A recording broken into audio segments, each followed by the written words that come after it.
Welcome to part 2 of my discussion on personality. This week I'm going to be digging into the Big Five personality model, and if you haven't seen last week's episode yet, you might want to check that out, because I introduce some concepts and talk about why the Big Five personality model is worth paying attention to compared to a lot of the other stuff that's out there. Now, side note, I really dislike having notes, but I do have some with me today because, well, there's a lot of things that I want to cover, and I want to make sure I don't forget something, and hopefully this will make it easier on the number of video retakes and give my, hopefully I don't have as much work for my executive producer to do in putting this video together. It is Christmas time after all, I should probably cut him some slack. So, I guess the first thing I want to do is just lay out how I want to discuss the 5 personality traits, just kind of the framework for that, and then I want to go one at a time through the 5 traits, and then end the video with some closing thoughts. So, first thing I want to talk about is the 10 aspects. When the researchers were coming up with the Big Five personality model, the first thing that they did with the personality data is that they found 10 aspects. And rather than list them off to you one at a time, it would be a little too unwieldy. I just want to talk about how these were grouped together. Because they basically what they did with those 10 aspects is that they bucketed them into 5 groups, the 5 traits. And how they did that is that they took the aspects that correlated to one another. So, for example, industriousness and orderliness. Those 2 aspects lump together to create conscientiousness. And they correlate to one another. So if you are higher in orderliness, you're more likely to be higher in industriousness, and vice versa. Or if you're low in one, low in the other as well. There's plenty of exceptions in humanity, because humans are weird like that. But yes, they do actually correlate to one another, and that's why they're grouped that way. In a lot of this, I'm going to be discussing things at a trait level, as like the 5 traits, but sometimes it actually pays to be a little bit more specific and look at it at the aspect level. So I'll be doing a bit of both in this video. Let's see. So, I was introduced to the Big Five personality model by listening to Jordan Peterson, and there's a number of things about how he talks about it that I really appreciate. And one of the things that I really like is he comes at it from the perspective of an evolutionary psychologist. And, in considering the human personality, he doesn't look at it as like, okay, there's this variation in human personality it's good to be on this end and it's bad to be on this end. It's like, the reason that humans are not identical in all these personality traits is because the variation is actually important to the survival of the species. So, despite what I may or may not think about evolution, whether I think God created the world and created all the species, or if God used evolution to create all the species, I still like the where he's coming from when he's approaching the Big Five personality model, and I think it kind of lines up nicely with a biblical idea, the body of Christ, where people in the church are the hands the hands, the feet, the eyes, the mouth. That people are specialized and can do things that other people are not well suited to. And another thing that I really appreciate about Jordan Peterson and how he approaches understanding the Big Five personality model is a number of frameworks that he takes to it. The differences between men and women and conservatives and liberals. So I find this like it really helps bring these concepts home, and like, oh, that makes sense, because it lines up with things that I've experienced and seen throughout my life. And I guess a quick disclaimer on that is that I'm going to be talking about things generally. So when I say that men are this, women are that, conservatives are this, liberals are that, we're talking about averages of survey data. So if you take a survey of 1,000 liberals and 1,000 conservatives and you compare notes, are there any differences between them? And then you can say like, okay, the conservatives are a little bit more this on average. So there are plenty of individual exceptions in the genders and political ideas, but I just want to reiterate that I'm just talking about averages, so hopefully you won't take offense to whatever differences I discuss, but whatever. And the other thing, the last framework that Peterson discusses things in is in personal relationships, particularly with your spouse. And I really like this part of it because it's just talking about, if you're really high in a personality trait and your spouse is low in a personality trait, just talking about the tension that can be caused by the differences between people of different personality temperaments. And I find that, just practical and understanding where conflict can arise from your personality. So that's everything for the framework of how I want to discuss each of the 5 traits. So I'm going to get into that. Although I just want to talk about, just want to mention that Peterson, in his class that he teaches at the University of Toronto, he spends about a good 10 hours elaborating on the Big 5 personality model. And apologies if I'm talking fast or whatever. I'm trying to get you some highlights of what I think is valuable from this, and yeah, hopefully it'll you'll get a gist of how this model can be useful in understanding people and understanding yourself. So the first trait that I want to look at is openness to experience, and the 2 aspects that are related to this are intellect and openness proper. It's a little confusing that there's an openness aspect and it clumps into the openness trait, but there you have that. So a person who's high in openness would be a person who's who loves ideas, art, poetry. They like to experience new things. They love trying new things all the time. While a person who's low in openness would be more pragmatic, data-driven, maybe even closed-minded or dogmatic. So you can imagine, well, some of the driving force of why there might be variability in this is, well, for one, being creative, being open is a bit of a risky game to play because, try being creative in our society today. Let's say you want to be an author. It's very difficult to write a book. If you write a book, no one's going to publish it. If someone publishes it, no one's going to read it. If people actually buy your book and read it, then you're going to get maybe a 5% royalty. In so many ways, creative production is such a unlikely game to go well for you. But I mean, you could have ridiculous success. You could be J.K. Rowling. But creativity is a very high risk, high reward game. So you might be better off pursuing a stable career rather than trying to make a living off of creativity. However, caveat: creative people have a tough time doing that because if they're not being creative, if you're truly a creative person, you don't feel alive unless you're being creative. I guess Peterson's suggestion, if you fall into that category, is try to find some stable work to keep you alive and pursue your creativity as much as you can on the side, and hopefully you can manage that. Differences in conservatives and liberals. So on average, liberals are higher in openness while conservatives are lower in openness. Trying to think, differences in gender. Basically, with IQ, there's no difference between men and women on average. Some people have speculated that with men there's more idiots and more geniuses, but there's not a lot of data to support that, but it's kind of an interesting idea. In your personal relationships, if you have differences in openness, it can be a bit of a strain on your relationship. If you are a person who loves thinking of creative things, if you love talking about ideas, and your partner does not, then you don't have that.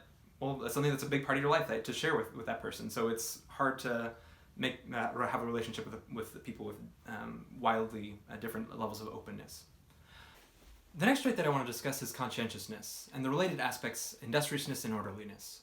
So a person who's high in conscientiousness is someone who's hardworking, dutiful, likes to keep to a schedule, maybe even uptight. While a person who's low in conscientiousness is someone who's flexible, spontaneous, maybe even lazy and messy. So you can imagine why there might be some variability in this, because being conscientiousness is a good strategy when you're in a stable and free society. Foregoing pleasure to save up resources is a good plan in that case. But maybe in an unstable society, you're just making yourself a target of people, and you might be better off with the strategy of getting while the getting's good. So conscientiousness is one of the biggest differences between conservatives and liberals, and actually it's the orderliness aspect in particular, where conservatives and liberals differ more so, not so much in industriousness. And I think when you take those two aspects together, because openness, creativity, and orderliness, those are the biggest political differences between conservatives and liberals. And when I consider those two traits, it just kind of makes sense in my mind. So we'll see if it makes sense to you. That a conservative is someone who is high in orderliness and low in openness. And so they're the kind of person who is dutiful, hardworking. They know what has worked throughout history to bring about success, and they don't want to be bothered with wild ideas. While a liberal person is lower in conscientiousness, higher in openness, they're groaning under the weight of oppressive rules, and they're generating all sorts of new ideas of ways to be in the world. And that's a lot of what I see in conservatives and liberals, so at least this makes sense to me. So I don't know, hopefully that's a useful picture to you. In gender differences, this is a smaller one, but men are a little bit more industrious and women are a little bit more orderly on average. And in relationships, conscientiousness can be a big grounds for fighting, because if a spouse is more orderly than the other, then if you're the more orderly person, you're always bothered by the mess first, and you'll constantly feel you'll want to be cleaning up after the messiness of your partner, and you'll just continually have this conversation like, why are you so uptight? Why can't we just relax and enjoy this movie together? And the other person will be like, oh my gosh, I can't imagine how anyone could live in these circumstances. You're such a mess. So it's just this constant. So anyway, that's one of the ways that that personality difference can be a struggle in relationships. The next trait that I want to look at is extraversion, and that the two aspects associated with that are assertiveness and enthusiasm. So a person who's high in extraversion is someone who seeks out meeting new people. They love going to parties, and they'll often get skills that help facilitate that. They'll learn how to be good storytellers or to tell jokes. While a person who's introverted is someone who prefers to keep to themselves.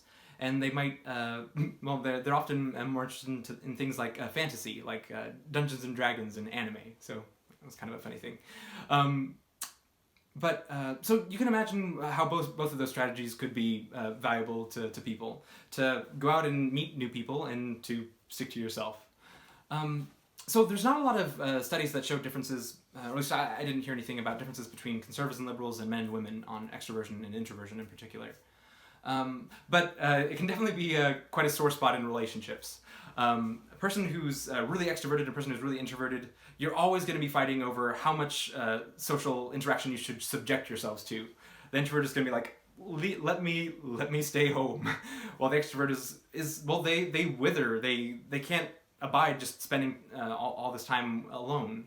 So that can be a recurring source of struggle if you have wildly different, if you have big differences in extroversion.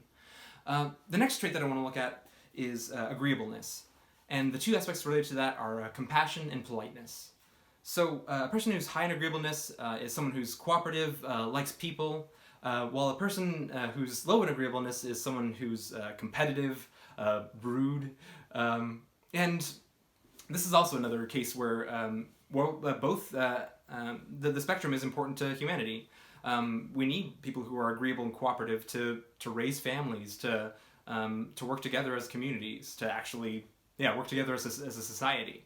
Well, it's also important to be competitive and to strive. So disagreeableness can be harnessed to good use too. In particular, there was a story that Peterson told about. He had a friend of his who he knew to be pretty disagreeable, and he had him take a test, and it turned out he was the most disagreeable person in 10,000.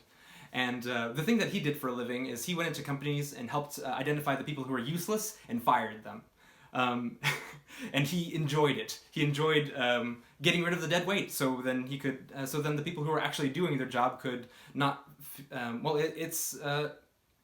It's burdensome to have people in your company who are not pulling their weight, because it demoralizes you when you see that going on in your work. So anyway, that's how he was able to channel his disagreeableness to productive use.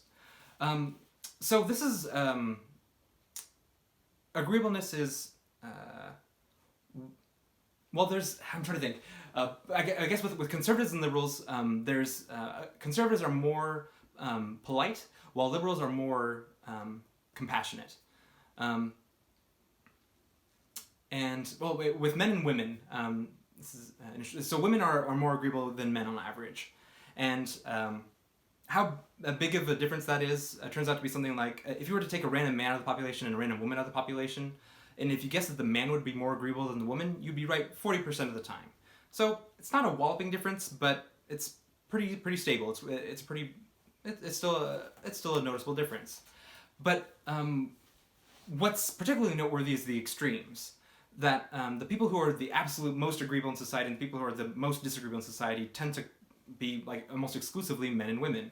So women are the most agreeable, men are the least agreeable. And at the extremes, people who are the most disagreeable in society tend to be criminals. Or at least criminals tend to be very disagreeable.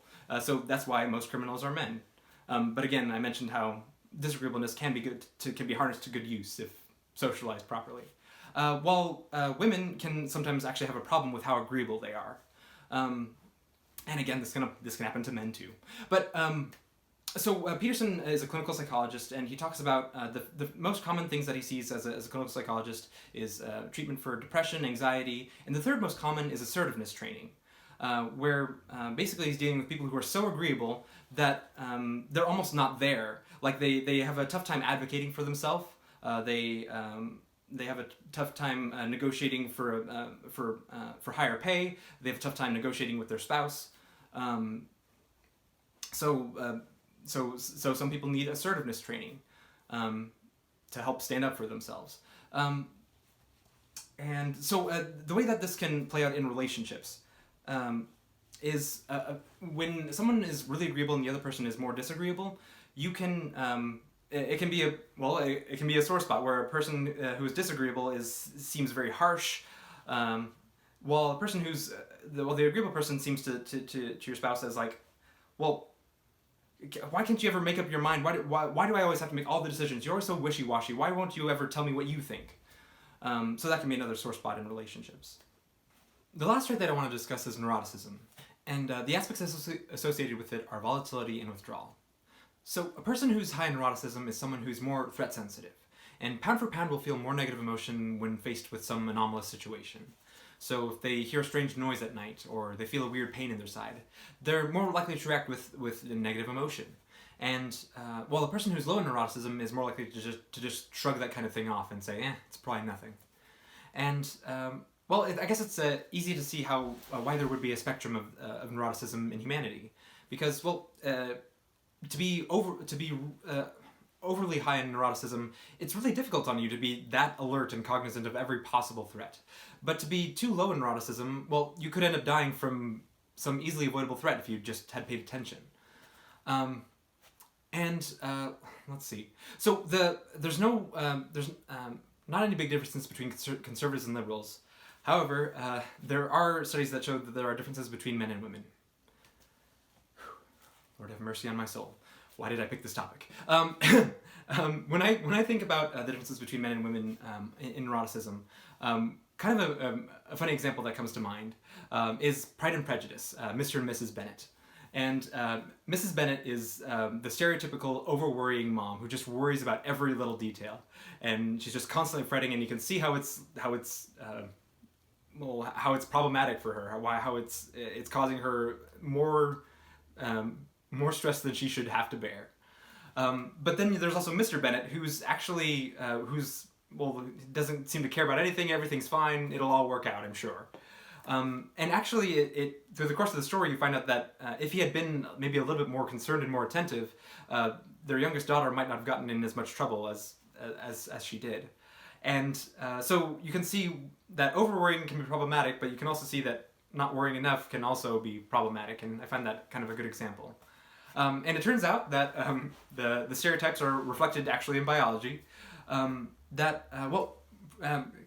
interesting study is that it turns out that boys and girls before puberty have similar levels of neuroticism, but after puberty, women have a spike in neuroticism, and it stays with them for the rest of their lives. And I guess one of the things that Peterson speculates is that if humanity's to have a fighting chance, it makes sense to have women have a few things going for them in their temperament to help the survival of the species. They're weaker than men. They're sexually more vulnerable. They have to carry the child in the event of any sexual events, and they have to care for a child who is a very demanding person. So it's helpful that women are tilted to be more agreeable and are more threat sensitive than men. So anyway, so that's and studies show that women have similar.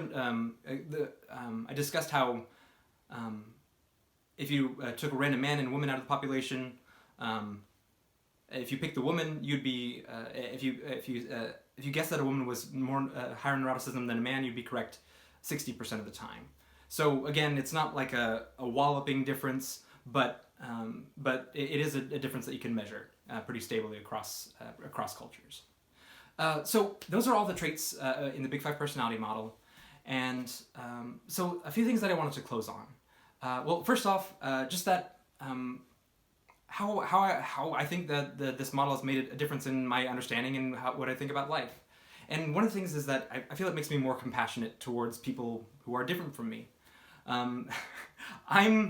It might just be me that I'm a bit of a space case, that I'm the kind of person who wanders through life kind of stuck in my own head. I'm a lot more polite than I am compassionate, and I just I probably don't think outside of myself often enough and consider who other people are. And I'm introverted, so I don't spend a lot of time getting to know a lot of different people coming from different perspectives. So in so many ways, as I was learning more about the Big Five personality model, a lot of these things kind of hit me with the force of a revelation. That's like, oh wow, that clicks, that makes sense all of a sudden. So anyway, I'm hoping that maybe this wasn't as big of a deal to you as it was to me, but I felt that in so many ways that I understood more where people were coming from when I understood the differences and why people differ in personality in these 5 traits. And the other thing that I wanted to close on is just talking about how understanding where you're coming from as a person can give you opportunities to grow as a person.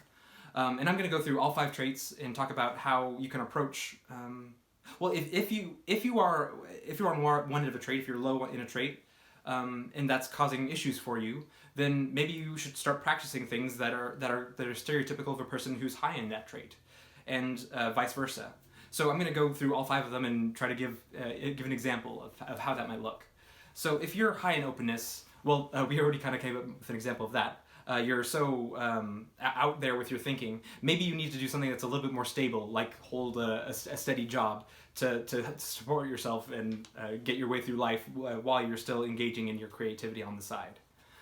If you're low in openness, maybe you want to try reading a book that's maybe outside of a genre that you normally would read, and try to open up your mind to new possibilities there.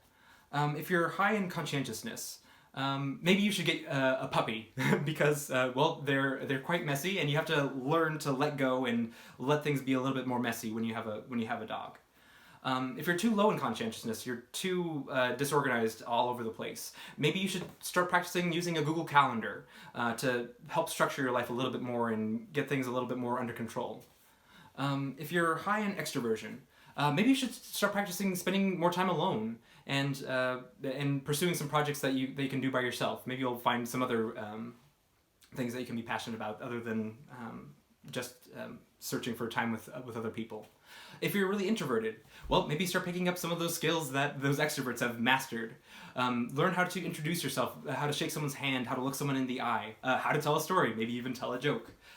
Start practicing those kind of things, so when you do find yourself in the misfortune of social interaction, maybe you can actually stand a fighting chance of being seeming like a normal person.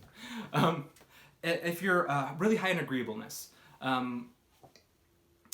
well, maybe you have a tough time standing up for yourself. Well, start try to make some decisions for yourself. Try to instead of always deferring to someone else, how about you make some suggestions?